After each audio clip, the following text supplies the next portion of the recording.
कि जैसे कुछ आनुवंशिक शब्दावली में अपन ने आनुवंशिक शब्दावली के बारे में अपन चर्चा करे थे।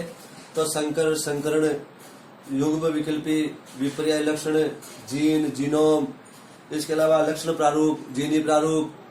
इसी प्रकार होता है प्रभावी और अप्रभावी लक्षण। तो प्रभावी का मतलब होता है जो अपना प्रभाव दिखाते हैं, और अप्रभावी का मतलब होता है जो प्रकट नहीं होते। तो दो शुद्ध जनकों के बीच में जब अपन संकरण करवाते हैं तो जो एपल पीढ़ी अर्थात जो पहली पीढ़ी आती है, पहली पीढ़ी में केवल वे लक्षण प्रकट होते हैं जो अपने लक्षण दिखाते हैं, उनको बोलते हैं प्रभावी। अर्थात पहली पीढ़ी में प्राप्त होने वाले, प्रथम पीढ़ी में प्रकट होने वाले लक्षण क्या कहलाएंगे? प्रभावी लक्षण कहलाएंगे। और उनके द्वारा जिन लक्षणों को छिपा दिया जाता है उसको बोलते हैं अप्रभावी लक्षण। अर्थात वे लक्षण जो प्रकट नहीं होते वो अप्रभावी है, और जो एपल पीढ़ी में प्रकट होते हैं वो लक्षण कौन से? प्रभावी लक्षण है।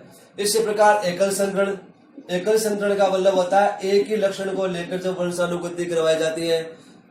जैसे एक जोड़ी विपर्य लक्षण या एक ही लक्षण को लेकर जब वंशानुगति करवाई जाती है तो ऐसे संकरण को अपन क्या कहते हैं? एकल संकरण संकरण के नाम से जानते हैं। अर्थात एक जोड़ी युग्म विकल्पी के द्वारा संकरण करवाया गया हो। इसी प्रकार जैसे एकल संकरण का जो एपल पीढ़ी अनुपात आएगा, F2 पीढ़ी अनुपात, उसमें जीनी प्रारूप का अनुपात होगा 1:2:1, और लक्षण का अनुपात क्या होगा? 3:1।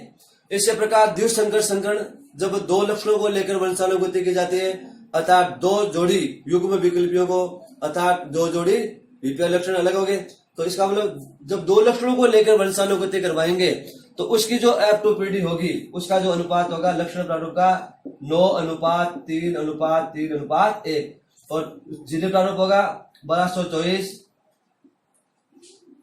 1212, एक बार 1:2:2:4:1:1:2:1:1। सीधा याद रख लेंगे 1224 1212 एक बार बोलेंगे। ये हो गया जीनी प्रारूप का अनुपात। तो जब दो लक्षणों को लेकर करवाएंगे तो क्या कहलाएगा? वो द्विसंकर संकरण कहलाएगा। इसी प्रकार होता है परीक्षण संकरण। परीक्षण का मतलब टेस्ट क्रॉस। परीक्षण संकरण का मतलब क्या होता है? एपल पीढ़ी जो प्राप्त होती है, एपल पीढ़ी का मतलब पहली पीढ़ी, एपल का मतलब होता है पहली पीढ़ी। जो पीढ़ी कौन सी? एक तो हो गया जनक पीढ़ी। जनक पीढ़ी का मतलब जिनको लेकर संकरण करवा रहे हैं माता पिता पेरेंट्स के रूप में, वो कहलाएंगे जनक।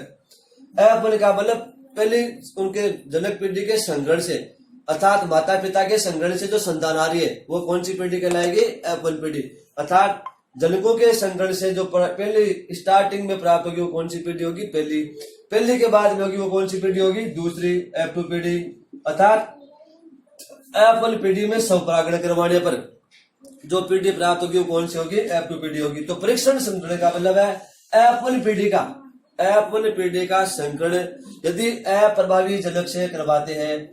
जैसे ये मान लीजिए, जैसे बटा टी छोटा टी, ये हो गया समयुग्मजी, दोनों समयुग्मजी है, तो ये कौन सा लक्षण है? प्रभावी गुण है, और ये कैसा? अप्रभावी है। इनसे क्रॉस करवाएंगे तो कैपिटल टी स्मॉल टी, तो ये केवल कौन सी पीढ़ी होगी? एपल पीढ़ी। ये पीढ़ी कौन सी है? जनक पीढ़ी, यानी पेरेंट्स है ये एपल पीढ़ी है। दोनों के बीच में संकरण करवाया आपने, तो जब इनके बीच में अपन संकरण करवा रहे तो ये कह रहा है कि एपल पीढ़ी कौन सी होगी? बड़ा टी छोटा T, capital T small T, cross अप्रभावी गुण कौन सा हो गया? Small T. इनके बीच में जब संकरण करवाएंगे उसका नाम होगा परीक्षण संकरण। इसी प्रकार संकरण पूर्व संकरण यानी बैक क्रॉस, तो वह संकरण जिसमें एपल पीढ़ी का संकरण दोनों में से, यानी इससे भी करवा सकते हो प्रभावी से भी या फिर अप्रभावी, अर्थात दोनों में से किसी एक के साथ करवाते हैं तो उसको अपन क्या कहते हैं? जो उसको बोलते हैं अपन संकर पूर्वज संकरण, बैक क्रॉस। इसी प्रकार व्युत्क्रम संकरण, जैसे आपने किसी पादप ए को पहले नर मान लिया और पादप बी को मादा मान लिया, उसके बीच में संकरण करवा के आंकड़े प्राप्त किए। अगले राउंड में क्या करेंगे? जो पहले जो मादा था उसको नर मान लिया, नर वाले को क्या मान लिया? मादा मान लिया। इसका मतलब एक्सचेंज कर दिया। एक्सचेंज का मतलब क्या कहलाएगा? वो व्युत्क्रम संकरण कहलाएगा। व्युत्क्रम संकरण की परिभाषा बोर्ड परीक्षा में कई बार आ चुकी है। इसी प्रकार जनक पीढ़ी संतति प्रदान करने के लिए जिन पौधों को संकरण करवाते वो कौन सी पीढ़ी कहलाएगी? जनक पीढ़ी कहलाएगी। एपल पीढ़ी का मतलब जनकों के संकरण से जो पहली पीढ़ी होगी वो एपल पीढ़ी कहलाएगी। F2 का मतलब जो दूसरी पीढ़ी होगी F2 पीढ़ी कहलाएगी। इसी प्रकार बहुसंकरण, बहु का मतलब बहुत ज्यादा, जैसे बहुत सारे लक्षण लेकर अपन करवाते हो कौन से कहलाएंगे? बहुसंकरण कहलाएंगे। इसी प्रकार जैसे व्युत्क्रम संकरण हो गया, बहुसंकरण, एकल संकरण, द्विसंकरण, त्रिसंकरण, 3 लक्षणों को लेकर जब वंशानुगति करवाएंगे वो कहलाएगा त्रिसंकरण। इसी प्रकार बहुसंकरण का मतलब बहुत सारे, यानी 3 से भी ज्यादा लक्षण लेके अपन करवाते हो, क्या कहलाएगा? बहुसंकरण कहलाएगा। तो इसकी इस प्रकार से अलग अलग जो शब्दावली है उसके बारे में हमें क्या मिलती है? जानकारी मिलती है। तो मेंडल के जो आनुवंशिकी जो अपन जो पार्ट मेंडल की शब्दावली अलग अलग हुई। अब मेंडल ने जो अपने प्रयोग किए उनके आधार पर इसने क्या किया? अपने नियमों का प्रतिपादन किया। तो मेंडल के जो नियम है वो कौन कौन से है, किन किन नियमों का मेंडल ने प्रतिपादन किया, इसके बारे में अपन क्या करेंगे? जानकारी लेंगे। तो मेंडल ने जो अपनी शब्दावली दी या जो अपने प्रयोग किए उनके बारे में अपन जानकारी लेते हैं। तो मेंडल ने आनुवंशिकता के 3 नियम दिए। कितने नियम दिए? 3। या प्रभाविकता, एक मेंडल के नियम कौन कौन से? एक था प्रभाविता या प्रभाविकता, प्रभाविकता। दूसरा नियम था पृथक्करण।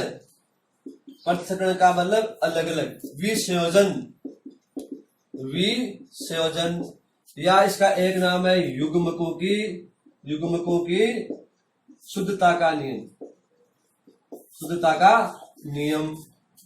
तीसरा नियम था मेंडल का स्वतंत्र अपव्यूहन का नियम, स्वतंत्र अपव्यूहन का नियम। तो मेंडल ने अपने नियम किस प्रकार से प्रतिपादित किए इसके बारे में अपन क्या करेंगे? जानकारी लेंगे। तो मेंडल ने 3 नियमों का प्रतिपादन किया जिसको मेंडलवाद के नाम से या मेंडल के नियमों के नाम से जानते हैं। तो पहले मेंडल ने जो प्रयोग किए, एक तो था एकल संकरण प्रयोग। एकल संकरण का मतलब एक लक्षण को लेकर उसने ये प्रयोग किया। और दूसरा था द्विसंकरण। द्विसंकरण में क्या किया? 2 लक्षण लिए। तो द्विसंकरण प्रयोग में मेंडल को तीसरा नियम देखने को मिला और एकल संकरण प्रयोग में मेंडल को पहला नियम और दूसरा नियम देखने को मिला। तो इनके बारे में अपन पूरी जानकारी है वो भी यहाँ पे प्राप्त करेंगे।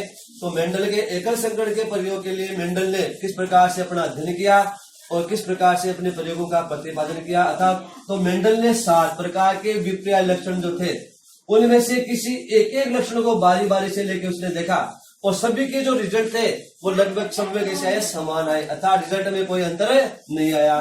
तो मेंडल ने जो अपना एकल संकरण प्रयोग किया, 7 में से कोई एक लक्षण, जो 7 लक्षण थे जो पीछे अपने थे विपर्य लक्षण, 7 में से कोई एक, जैसे मान लीजिए ले लिया आपने लंबाई का, तो मेंडल ने पौधे की लंबाई का लक्षण लिया, पहला एक लक्षण लिया।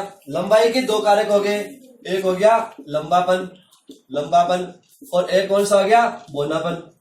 एक कौन सा हो गया? बोनापन।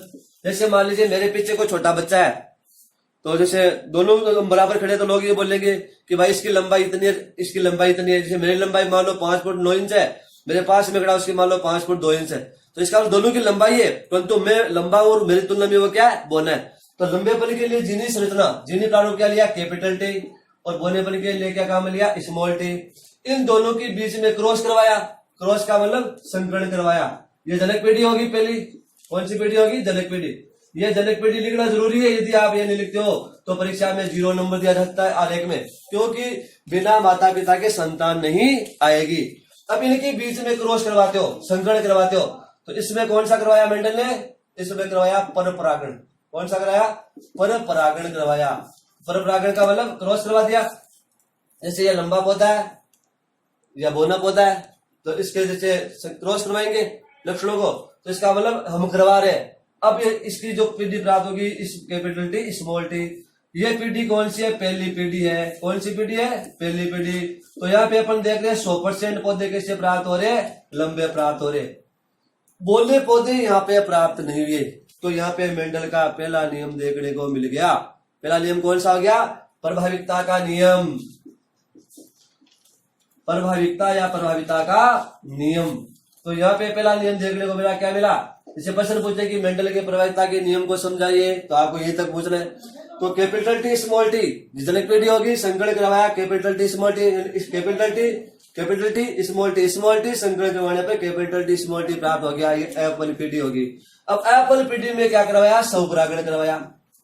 स्वपरागण का मतलब अपने आप, स्वपरागण का मतलब अपने आप। तो यहाँ पे युग्मक बनेंगे, क्या बनेंगे? युग्मक। युग्मक का मतलब होता है गुणसूत्रों का अलग अलग हो जाना, यानी गुणसूत्र के युग्मक बनेंगे, दो टुकड़े हो जाएंगे, अर्थात गुणसूत्रों की संख्या क्या हो जाएगी, आधी हो जाएगी। तो युग्मक का जो निर्माण कैसे होगा, गुणसूत्र टुकड़े होंगे, तो इसका मतलब दो युग्मक बने, कैपिटल टी और स्मॉल टी। तो देखिए यहाँ पे एक ही लक्षण के दो कारक, किसके, लंबाई के दो कारक, capital T small T. Capital बता रहा है लंबेपन को और स्मॉल बता रहा है बोनेपन को। तो एक ही लक्षण के दो कारक यहाँ पे साथ साथ है परंतु सदूषित नहीं करते हैं, यानी युग्मक निर्माण के समय ये दोनों क्या होंगे, अलग अलग होंगे। तो मेंडल के दूसरे नियम का नाम क्या था, पृथक्करण का नियम या विसंयोजन का नियम या युग्मकों की शुद्धता का नियम। तो मेंडल का पहला नियम क्या था, पहला नियम था इस पहले नियम में, इस नियम के अनुसार जब एक जोड़ी विपर्याय लक्षणों वाले शुद्ध माता पिता या शुद्ध पौधों में संकरण करवाते हैं तो अपन पीढ़ी में केवल प्रभावी लक्षण ही प्रकट होते हैं, अप्रभावी लक्षण प्रकट नहीं होते, अर्थात प्रभावी लक्षणों द्वारा उसको छिपा दिया जाता है। इसी को बोलते हैं प्रभाविता या प्रभाविता का नियम। इसका महत्व क्या है, हानिकारक प्रभावों को अपन हटा सकते हैं, जैसे मंद बुद्धि है, जड़ बुद्धि है, हिमोफीलिया है, मधुमेह है, रंजकहीनता है, वर्णांता रोग है, आदि प्रकार के जिनके प्रभावी अप्रभावी जीन होते हैं उनको प्रभावी जीनों द्वारा दबा के अपन उन जातियों को क्या कर सकते हैं, सुधार सकते हैं। मछली उत्पादन, दुग्ध उत्पादन आदि के लिए, कृषि के लिए भी मेंडल के पहले नियम को अपन क्या कर सकते हैं, काम में ले सकते हैं। और वर्तमान में मेंडल के पहले नियम के आधार पर ही इस प्रकार से अच्छे बीजों की किस्मों का विकास किया जाता है।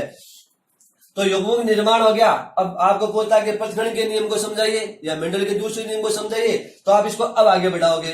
युग्मक निर्माण हो गया, स्वपरागण में दो प्रकार के युग्मक बन गए। अब जैसे एक हो गया बड़ा टी छोटा टी, अलग अलग हो गए। तो एक को मान लीजिए सभी पौधे किसे समान है, कैपिटल टी स्मॉल टी 100% लंबे, तो इनका जब एक को नर मान के एक को मादा मान के अपन संकरण करवाते हैं, क्रॉस करवाते हैं, तो उसके माध्यम से हमें जो है वो देखने को मिल जाएगा। तो इस प्रकार से क्या होगा, जैसे कैपिटल टी स्मॉल टी, ये तो मान लिया आपने, एक को मान लिया नर और एक को मान लिया आपने मादा, ये हो गया कैपिटल टी स्मॉल टी। तो एक के कितने टुकड़े हुए, दो, तो आप यहाँ पे दो लाइन खींच लो, इसका मतलब दो भाग बना लिया आपने। इसके भी कितने बने, दो, इसके भी आपने दो टुकड़े के लिए, कुल कितने खाने बनेंगे, चार, कितने बनेंगे, चार। अब इसमें क्रॉस करवाओ, कैपिटल टी, यानी इसका इसके साथ क्रॉस करवाएंगे, कैपिटल टी। अब कैपिटल टी का इसके साथ क्रॉस, कैपिटल पहले आएगा स्मॉल बाद में, क्यों, क्योंकि कैपिटल कैसा प्रभावी लक्षण है और स्मॉल कैसा अप्रभावी। तो प्रभावी लक्षण प्रकट होते वो दिखाई देंगे, अप्रभावी क्या होंगे, दिखाई नहीं देंगे। फिर अब इसका कराओ इससे, ये कैपिटल आ गया, ये स्मॉल टी आ गया। अब स्मॉल का स्मॉल से हो गया स्मॉल टी। ये पीढ़ी कौन सी होगी, F2 पीढ़ी। कौन सी पीढ़ी होगी, F2 पीढ़ी। तो यहाँ पे अपन देख रहे हैं कि तीन प्रकार की जीनी संरचना मिली, एक मिली कैपिटल टी, एक कैपिटल टी स्मॉल टी और एक मिली स्मॉल टी। तो कैपिटल टी वाला कितना, एक पौधा, small capital T small T वाला कितना, दो, स्मॉल वाला कितना, एक। तो ये तो होगी जीनी प्रारूप। जीनी संरचना क्या होगी, जीनी प्रारूप का अनुपात क्या हो गया, 1:2:1 आ गया ये। इसी प्रकार लक्षण प्रारूप का अनुपात, लक्षण कौन से होंगे, पौधे दो प्रकार के दिखाई देंगे, एक पौधे दिखाई देंगे आपको लंबे और एक दिखाई देंगे बोने। तो लंबे पौधे कितने हैं, 1, 2, 3 और बोना कितना है, केवल एक ही है। तो लक्षण प्रारूप का अनुपात हो गया 3:1, अर्थात 3 पौधे लंबे हैं और एक पौधा कैसा, बोना है। इस प्रकार से मेंडल के एकल संकरण प्रयोग के में F2 पीढ़ी जो है उसमें लक्षण प्रारूप का अनुपात 3:1 आता है और जीनी प्रारूप का अनुपात 1:2:1, यानी एक पौधा शुद्ध लंबा, दो पौधे अशुद्ध लंबे और एक पौधा शुद्ध बोना। इस प्रकार से छोटे प्रश्न यहाँ से आपको पूछे जा सकते हैं। ठीक है, आज के लिए इतना ही पर्याप्त है, कल देखेंगे। ओके।